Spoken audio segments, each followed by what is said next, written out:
natin na si Michael Sandoval ay isa po sa mga nanunuligsa sa Iglesia Katolika. Katunayan, meron po akong ipapanood sa inyong video. Kung naalala ninyo, heto po, panoorin natin mga kapatid.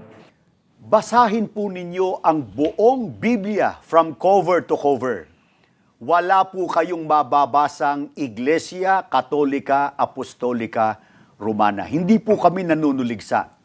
Yan po ang patunay na grabe talaga manuligsa sa Iglesia Katolika. Itong si Michael Sandoval.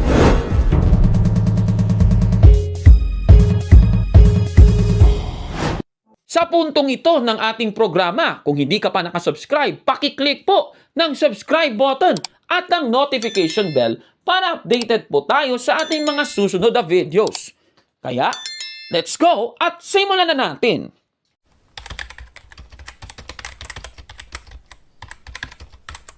Magandang araw mga kapatid and welcome na naman sa isang episode ng Factbusters PH. At para sa ating episode ngayon, ating tatalakayin itong post ni Mr.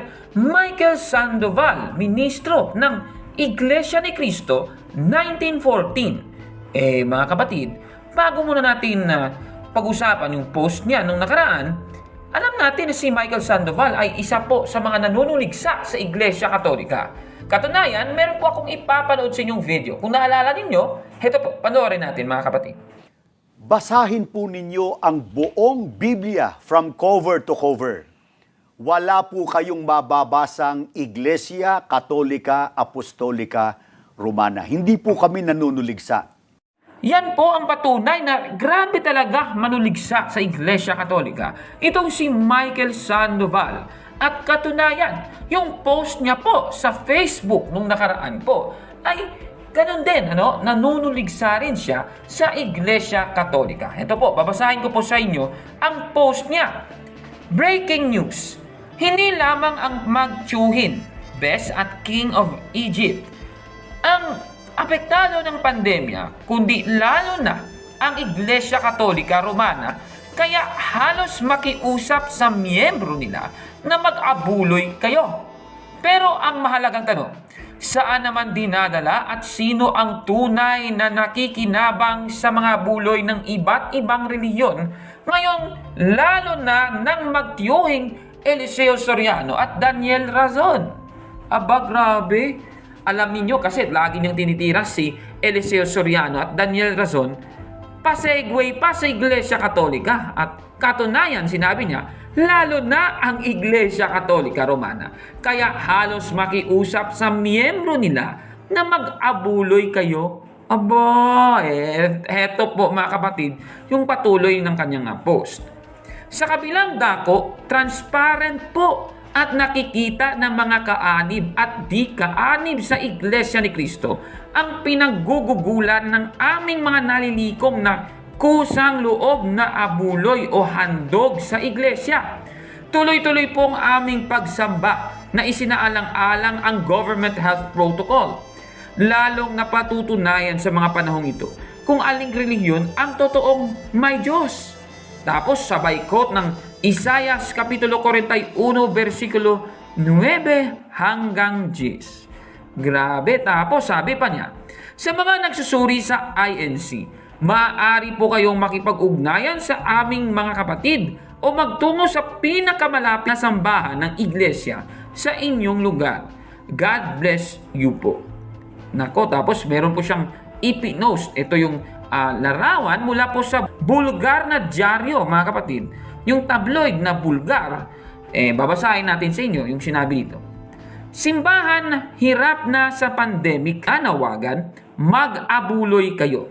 Aba, ang nasabing post ni Mr. Michael Sandoval as of recording ay umabot na ng 1,800 comments at may 2,000 shares na rin.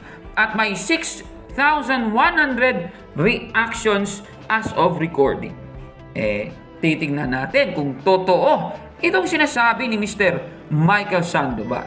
Kasi pinapalitaw ni Sandoval na napupunta lang sa bulsa ng mga pari ang abuloy. Napupunta lang daw sa bulsa ng mga pari ang abuloy. Aba, grabe talaga itong si Mr. Michael Sandoval. Totoo ba itong sinasabi ni Mr. Michael Sandoval na grabe daw yung Iglesia Katolika. Sabi niya kasi dito, lalo na ang Iglesia Katolika Romana, kaya halos makiusap sa miyembro nila na mag-abuloy kayo. Titingnan natin kung tama si Mr. Michael Sandoval na ito. Heto po, nahanap ko po itong Bulgar Magazine. Titingnan natin yung headline. Sabi dito, simbahan hirap na sa pandemic, nanawagan mag-abuloy kayo. Alam naman natin, no?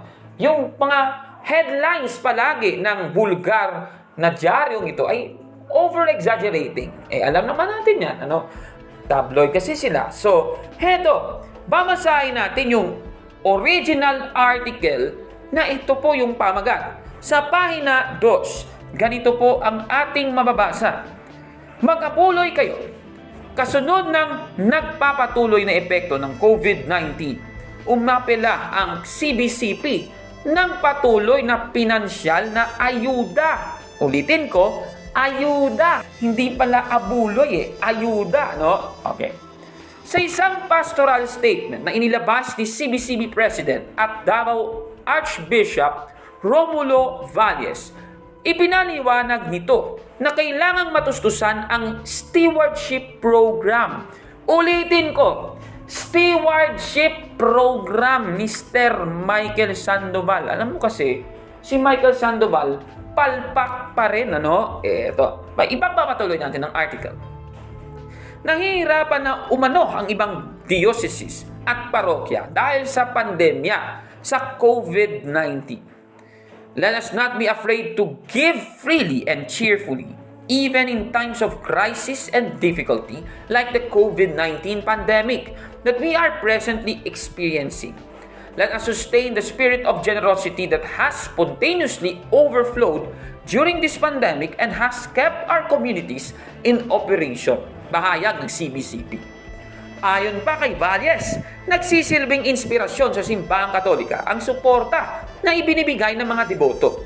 Sinabi pa nito na responsibilidad ng bawat isa na magtulungan para sa simbahan. Thus, we encourage all the baptized to regularly, wholeheartedly, and generously contribute to the church so that we can fulfill our common mission of spreading the good news, of serving humanity, and caring for the whole of creation. Dagdag pa ng CBCP. Ito po yung article mula pala kay Madel Moratillo. Ano ba ang mission na tinutukoy ng CBCP? Kasi sinabi nga sa article na so that we can fulfill our common mission of spreading the good news, of serving humanity, and caring for the whole of creation. Titingnan natin mga kababayan kung ano ba ang tinutukoy na ito ng CBCP. Nahanap ko po yung pastoral letter ng Catholic Bishops' Conference of the Philippines na isinulat po ni Romulo Valles, DD, Archbishop of Davao, noong January 28, 2021. Ganito po ang title, Pastoral Statement on Stewardship. Aba, ibig sabihin, stewardship. Nako. So, heto po. After 5 centuries of striving to live the Christian faith more fully, we heighten consciousness of our identity as stewards. We are stewards of life, talent, time, and material resources. These gifts are given to us for service, that we may become channels of God's providence to one another. The Holy Scriptures remind us, as each one has received a gift, use it to serve one another as good stewards of God's varied grace.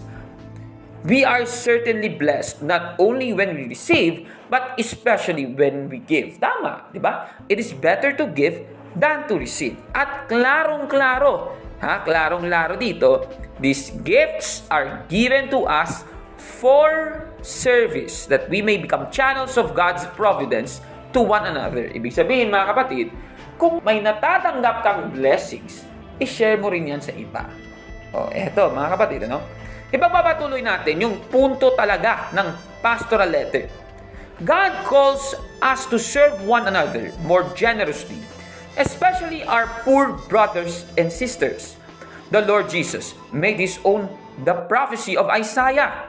The Spirit of the Lord is upon me, because He has anointed me to bring glad tidings to the poor.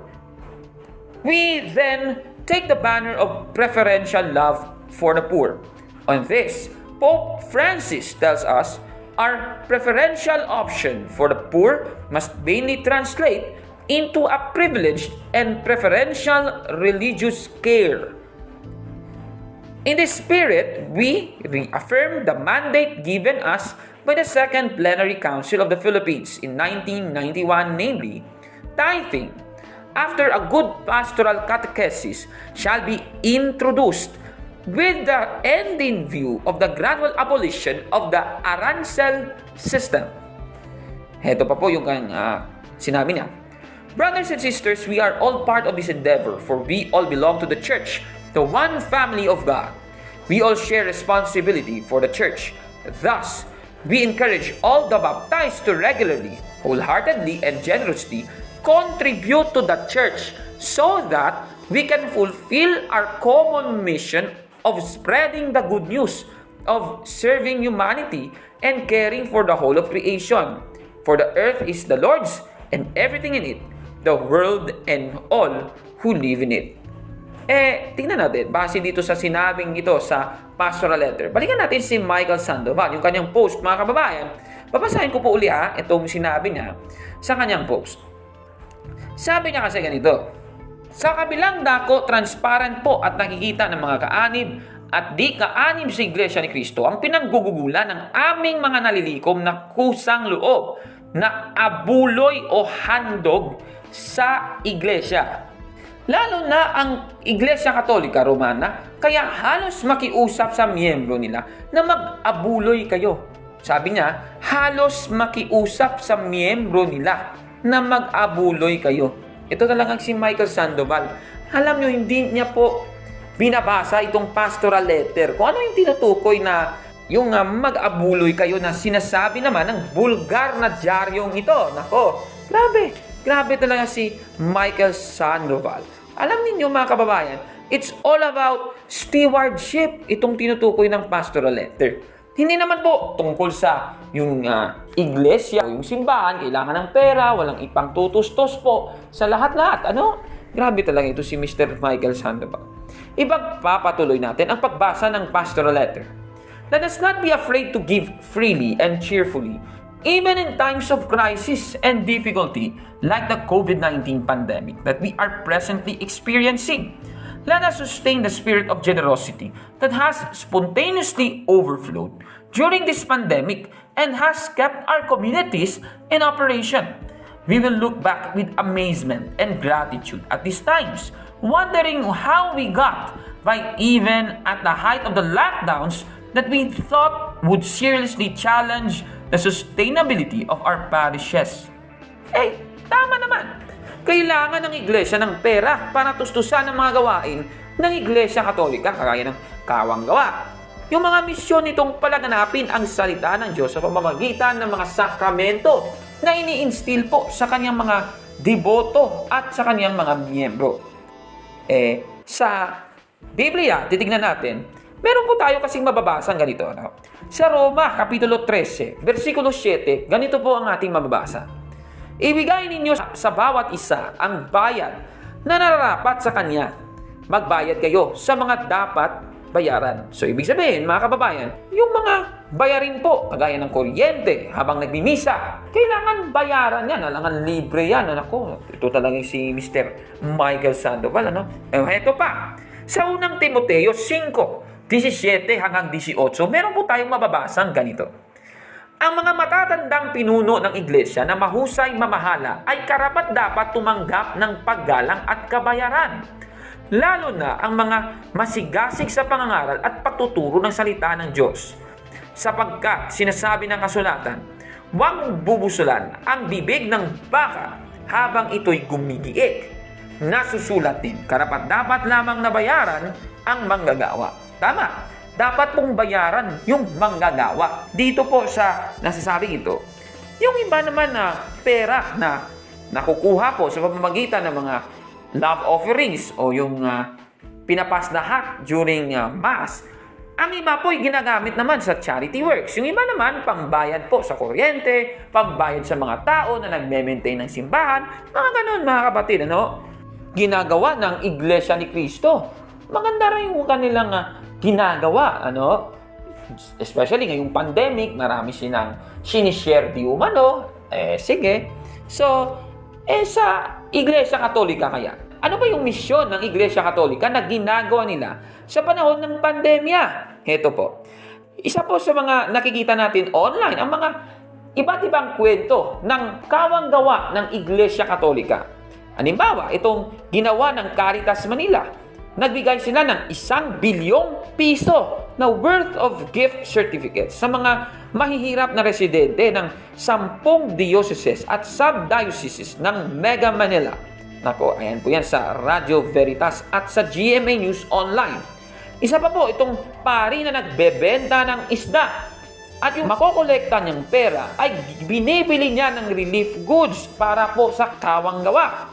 Isa pa pong halimbawa, itong sa Vatican, yung mga walang bahay na mga tao ay nakatanggap ng COVID-19 vaccine mula po sa Vatican.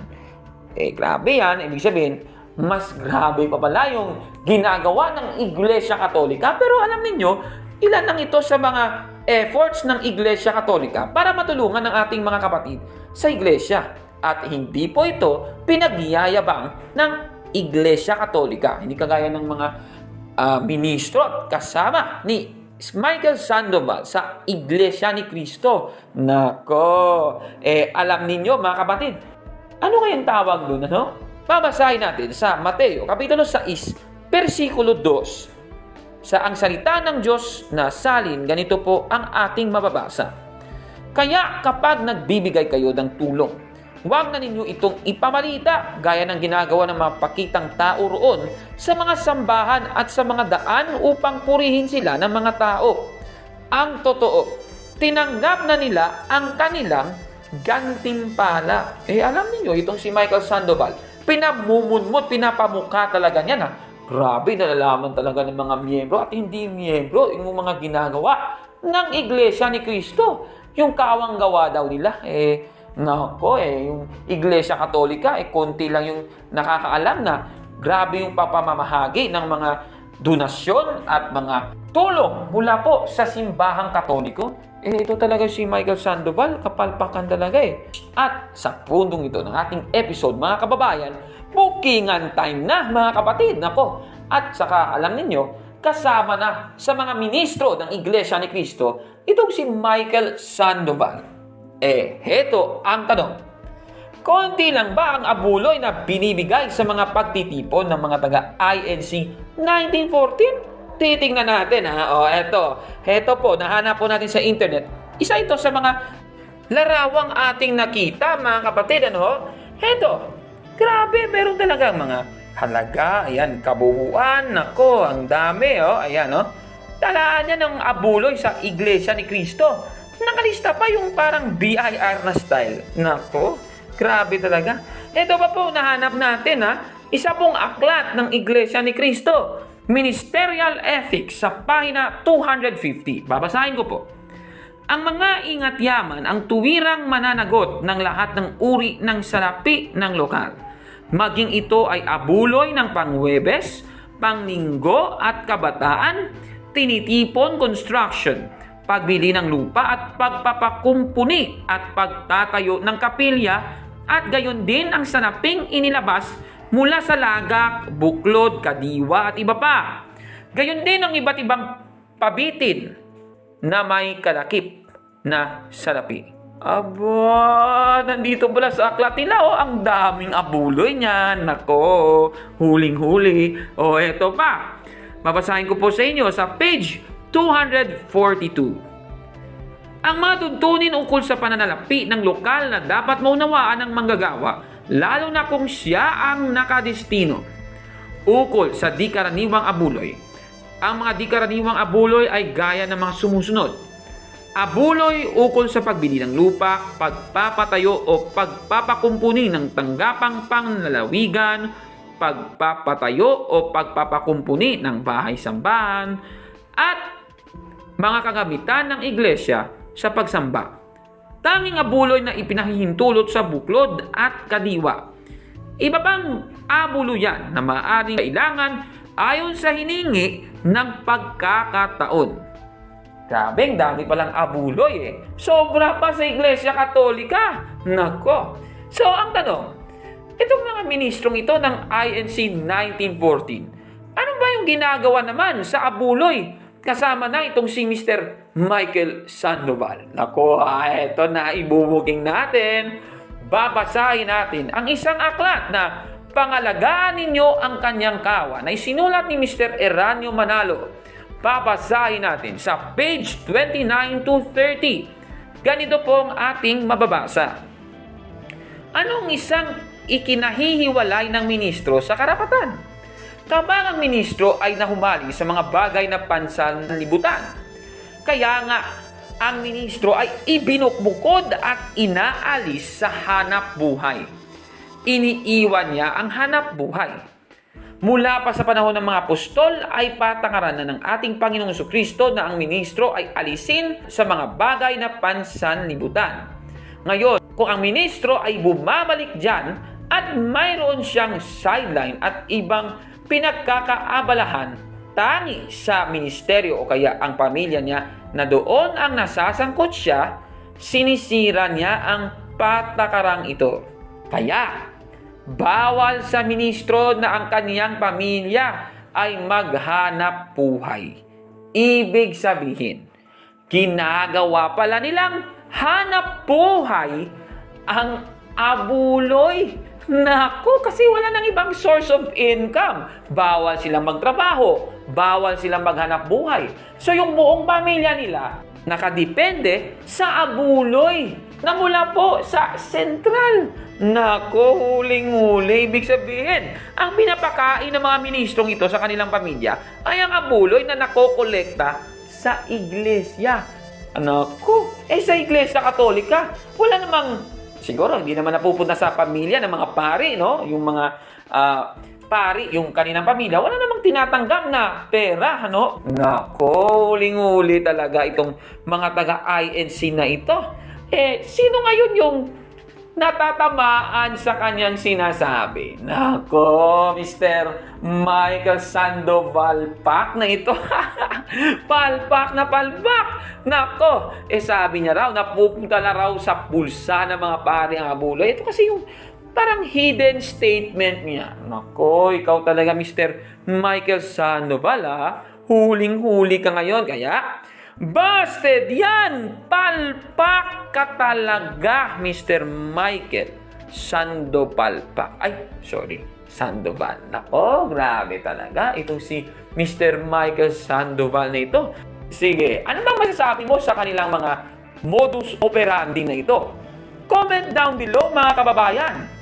At kung like mo ang video na ito, smash ang like button at mag-subscribe na sa ating channel, Factbusters PH. Kaya huwag maniwala sa sabi-sabi. I-check muna kung fact nga talaga. Hanggang sa susunod na episode. Ako si Kaburnok at ito ang Factbusters! Mga kapatid, magandang araw po at kapayapaan ay maghari sa ating isipan at sa ating puso. At follow and subscribe, Factbuster PH at The Beloved Catholic sa Facebook page ni Kaburnok. At abangan nyo si Kaburnok, no? Dahil marami siyang i-reveal na mga maling aral at matutuhanan natin ang katotohanan. Dahil ang katotohanan ay magbigay sa atin ng tunay na kalayaan. God bless!